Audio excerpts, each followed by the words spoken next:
అరుణాచలం గిరి ప్రదక్షిణని కూడా ఒక దుర్మార్గంగా తయారై చేసినటువంటి ఇద్దరు దుర్మార్గుల్ని అరెస్ట్ చేశారు. తమిళనాడులోని ధర్మపురికి చెందిన ఒక వివాహత తన స్నేహితులతో కలిసి తిరువణ్ణామలై పౌర్ణమి గిరి ప్రదక్షిణకి గత నెల 30న వెళ్ళారు.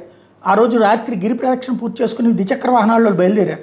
కొందరు ముందెళ్ళిపోగా దారిలో పెదకోలాపాడి వద్ద వివాహిత మరో స్నేహితుడు వాహనం మాట్లాడుతుండగా మాన్నాయుధాలతో వచ్చిన ఒక ముఠా వాళ్ళని బెదిరించి అటవీ ప్రాంతాన్ని తీసుకెళ్ళింది.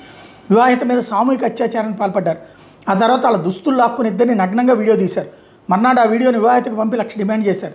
లేదంటే వీడియోని సోషల్ మీడియాలో పెడతామని బెదిరించారు. ఆమె 4,000 పంపి ధర్మపురి పోలీసులు ఫిర్యాదు చేశారు. తిరువణ్ణామలై పడమర పోలీసులు వివాహిత నుంచి వివరాలు సేకరించి దర్యాప్తు ప్రారంభించారు. మరోగట్ల గత నెల 31వ తేదీ రాత్రి తిరువణ్ణామలై మున్సిపాలిటీ ప్రాంతానికి చెందిన 23 ఏళ్ల యువతి గిరి ప్రదక్షిణ చేస్తుండగా కాళ్ళు నొప్పులు రావడంతో ఆడి అన్నామలై గ్రామం దగ్గర కూర్చుని స్నేహితుడిని రమ్మని పిలిచింది. అనంతరం ఇద్దరు అక్కడికి దగ్గరలోని హోటల్లో టిఫిన్ పార్సిల్ తీసుకుని అయ్యంపాలయం బైపాస్ రోడ్ దగ్గరికి వెళ్ళారు. అక్కడ ఒక ముఠా వాళ్ళని బెదిరించి అటవీ ప్రాంతానికి తీసుకెళ్లి చిత్రహింసలు పెట్టి యువతపై సామూహిక అత్యాచారానికి పాల్పడ్డారు. ఇద్దరిని నగ్నంగా వీడియో తీసి యువత చెవుకున్న 2 గ్రాముల బంగారు కమ్మలు లాక్కుని విడిచిపెట్టారు. ఘటన మీద స్థానిక పడమర పోలీసులు ఫిర్యాదు అంది.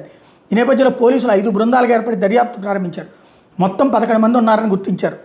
అడయూరు గ్రామానికి చెందిన వాసుదేవన్, పెద్ద టాలియ పట్టుకు చెందినటువంటి ఆకాష్, అశ్వనాథ సురనై ఉన్న గ్రామానికి చెందినటువంటి అప్పు హరిహరన్ శర్మ, సేదమంగళం గ్రామానికి చెందిన అరుణ్ కుమార్, తిరువణ్ణామలై బాలాజీ నగర్కి చెందినటువంటి శివగణేశన్, మరో 16 ఏళ్ల బాలుడు సహా 8 మంది మంగళవారం రాత్రి 8 మందిని అరెస్ట్ చేశారు. మరో 3 కోసం గాలిస్తున్నారు. వీళ్ళందరూ హిందువులే. హిందూ భక్తులనే దోచుకుంటున్నారు. ఇలాంటి రాక్షసుల్ని ఏమనాలా? ఉరి తీయాలా లెక్క ప్రకారం అయితే.